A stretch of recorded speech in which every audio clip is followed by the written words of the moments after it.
He who is not satisfied with a little is satisfied with nothing. Do not spoil what you have by desiring what you have not. Remember that what you now have was once among the things you only hoped for. Death, therefore, the most awful of evils, is nothing to us, seeing that, when we are, death does not come, and, when death comes, we are not. Of all the means to ensure happiness throughout the whole life, by far the most important is the acquisition of friends. The wealth required by nature is limited and is easy to procure, but the wealth required by vain ideals extends to infinity. You don't develop courage by being happy in your relationships every day. You develop it by surviving difficult times and challenging adversity. Death does not concern us, because as long as we exist, death is not here. And when it does come, we no longer exist. It is not so much our friends' help that helps us as the confident knowledge that they will help us. It is folly for a man to pray to the gods for that which he has the power to obtain by himself. Not what we have but what we enjoy constitutes our abundance. I have never wished to cater to the crowd, for what I know they do not approve, and what they approve I do not know. The art of living well and the art of dying well are one. If the gods listened to the prayers of men, all humankind would quickly perish, since they constantly pray for many evils to befall one another. Do not spoil what you have by desiring what you have not. He who has peace of mind disturbs neither himself nor another. The noble man is chiefly concerned with wisdom and friendship. Of these, the former is a mortal good, the latter an immortal one. Empty is the argument of the philosopher which does not relieve any human suffering. Don't fear the gods, don't worry about death. What is good is easy to get, and what is terrible is easy to endure.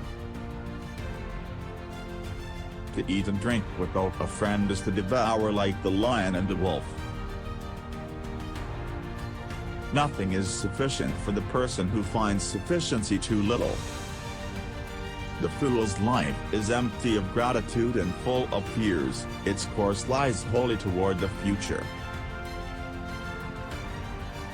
It is better for you to be free of fear lying upon a pallet, than to have a golden couch and a rich table and be full of trouble. All friendship is desirable in itself, though it starts from the need of help. The greater the difficulty, the more the glory in surmounting it. If you wish to make Pythagoras rich, do not add to his store of money, but subtract from his desires. Let no one delay the study of philosophy while young, nor weary of it when old. Be moderate in order to taste the joys of life in abundance. The time when you should most of all withdraw into yourself is when you are forced to be in a crowd. He who least needs tomorrow will most gladly greet tomorrow. Of all the things which wisdom acquires to produce the blessedness of the complete life, for the greatest is the possession of friendship.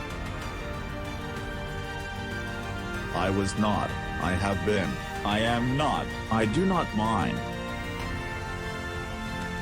The art of living well and the art of dying well are one.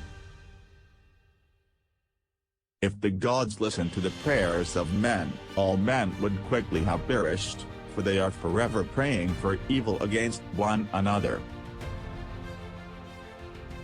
We should look for someone to eat and drink with before looking for something to eat and drink.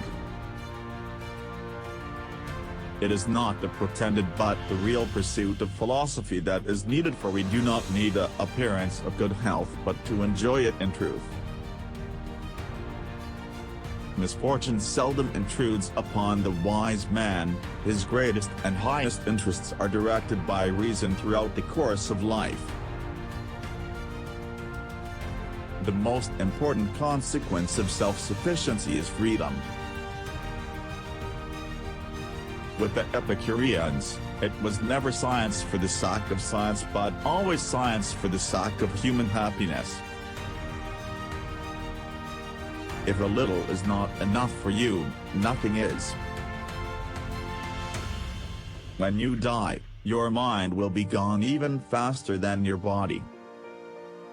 Vain is the word of that philosopher which does not heal any suffering of man. Death is nothing to us, since when we are, death has not come, and when death has come, we are not. If a person fights the clear evidence of his senses, he will never be able to share in genuine tranquility. How unhappy are the lives of men! How purblind their hearts!